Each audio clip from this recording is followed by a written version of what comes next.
Hello and welcome to Every Dad DIY. I'm Gavin. Today we're going to be looking at putting together a budget gaming PC for a friend of mine. We're just going to go through the hardware today. If you'd like me to do a software video as well, just leave a note down in the comments and I'll see about doing that as well. So stick with me and let's get started.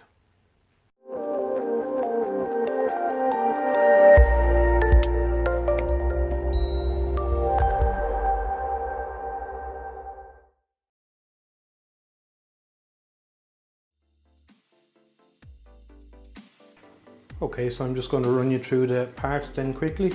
So this is the first one. It's a CPU. It's a, I doubt you can read it, it's a Core 2 Quad 8300. It's a 4-core processor. We've got the motherboard, which is obviously one of the main components. We'll actually put the CPU in there now just so I don't forget. There's always marks that you line up.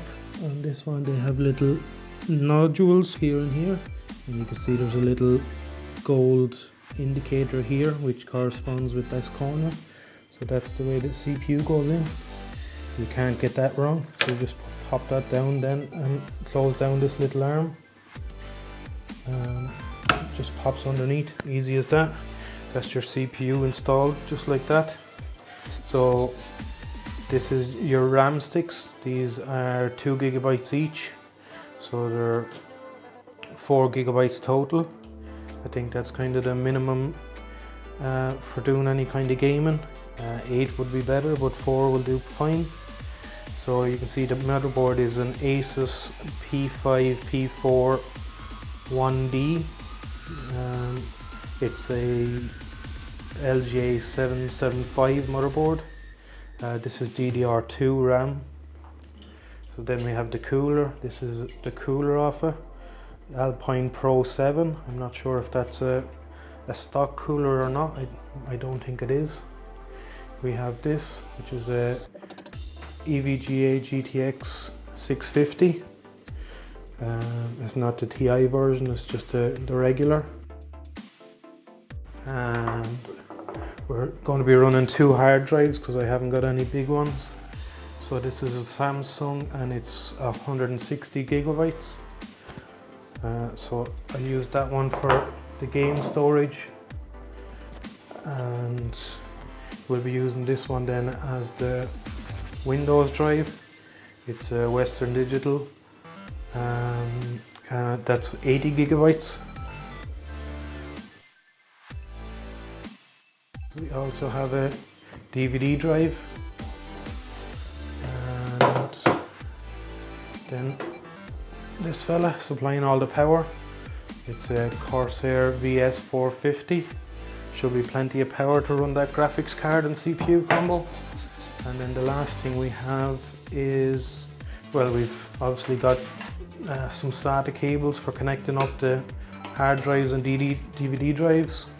So they'll plug in down here. And then the last thing we have is our case, which is a CIT Venom. It's got a nice blue fan and front I/O ports and all that. So that's everything we're going to need to build a computer. So next up we're going to start putting some of these components together and get them into the case.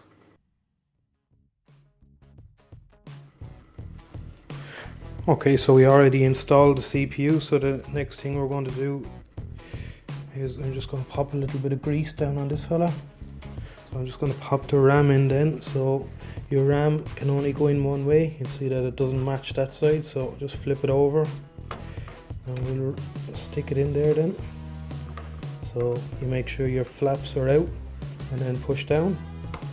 You'll hear the 2 flaps click in. So I'm going to run it into 2 blue channels. That'll be running dual channel memory then. So again, I'm just going to push down, you'll hear them click in. And so next up is our cooler. So this is the cooler, and I'm fairly sure this can only go on one way.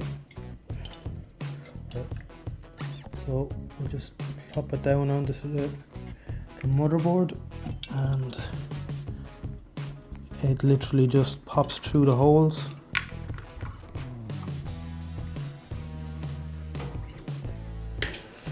Yeah. So in here is our motherboard standoffs. We've got a speaker for the post and just some other little screws for putting down the motherboard. These are all our cables. We've got our HD audio, our front USB, then we've got our power switch, power LEDs, hard drive LEDs and reset switch. So that's all of our front panel stuff there. So on our motherboard we have 6 holes and we already have 6 pre-installed, so I'm going to put the motherboard down in there now, and I'm actually just going to check to see if I can get the power supply in. So I'm going to have the fan facing down on the power supply. That will vent then out the back, so it should help cool the case as well. So that's in. Right, so we're going to put the screws into the motherboard then to hold it in. So the hard drive cage is down here in the bottom. You obviously have, this is the back, there's your SATA, power and data. So you slide that in along there. You should see your holes lining up then. So again, this is the back, so I'm going to slide it in there as well. So you have these little panels here at the front, and you just put your hand in the back and give them a little push. They'll pop out.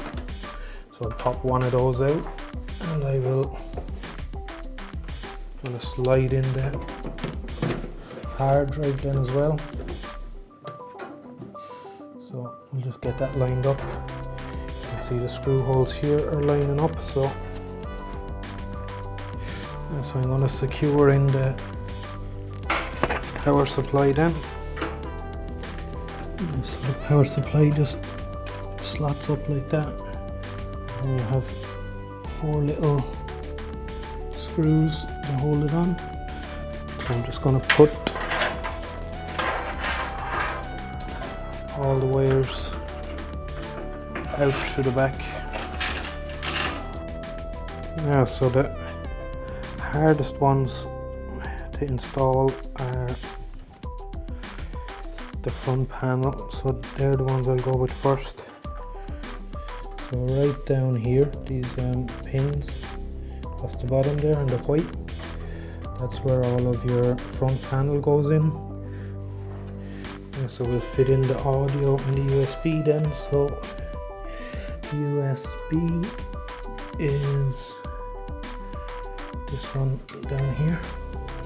Right, so I'm just going to run some data cables then from the hard drives and from the CD drive or DVD drive as well. Just plug straight into the back. They're keyed, it looks like a little L, and then on the back of the hard drive it has a little L as well. You can't really put them in wrong. So that's all our data. So next we need to run power. If you look right down in there, you can see it's a greeny bluey colour right where my finger is. That's the additional power for the motherboard. Right down here you see another blue connector right there. It's a long one, it's 20 or 24 pin. So right up here, this is the back of the disk drive. So I'm just going to pop through a SATA connector, SATA power. That's the SATA power there. Along with the other things, it's keyed as well. It looks like an L, the same as the SATA data. These are the same SATA power. So we'll put one SATA power down in the bottom of hard drive for that, and then this is the other power cable which is going to run to this hard drive. So you can see down here, this is the PCIe slot where your graphics card goes. Very simple. You want to make sure that you have these cutouts on the back taken out. Just put it in here temporarily to see which ones we're going on. So we're going to need these break out, so just push it through. Now that they're out of the way, I can just put my graphics card down into that slot and just push it. You'll hear it clicks in, and that's it seated then. The only thing we need to do then is add a screw. Add a screw right here to hold the graphics card up. So we can just plug our 6-pin adapter then into the back of our graphics card, just right there.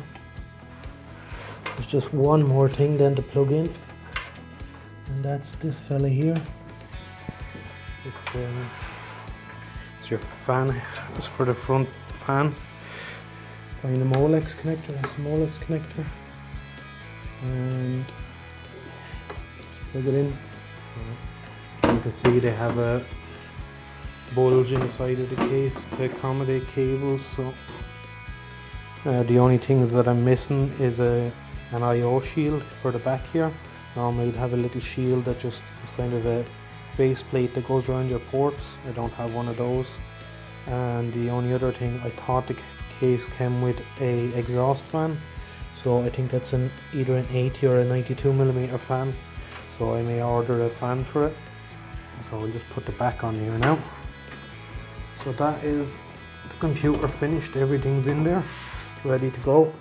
So now the hard work starts. I have to install Windows, install a few other programs, antivirus, Steam as well for games, but that's all the hardware done now anyway. Okay, so we're finished there now. We ended up having a couple of little hiccups. The DVD drive that I was using originally mechanically worked. I opened and closed, I accepted the disc, but it wasn't reading them, so it took me a little bit to figure that out, and then I had to change it out. Luckily I had another one there, so it wasn't a big deal. The other one was the 80GB hard drive that I had.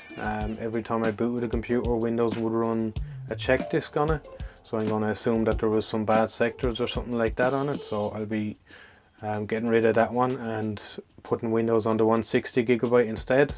And in the future then I'll just install another hard drive for the Steam games and stuff like that. But other than that, it's running perfect. It should do fine for the duties that it's going to be given. So yeah, thanks for watching. If you liked the video, give it a thumbs up, and if you haven't already, hit that subscribe button. See you in the next one.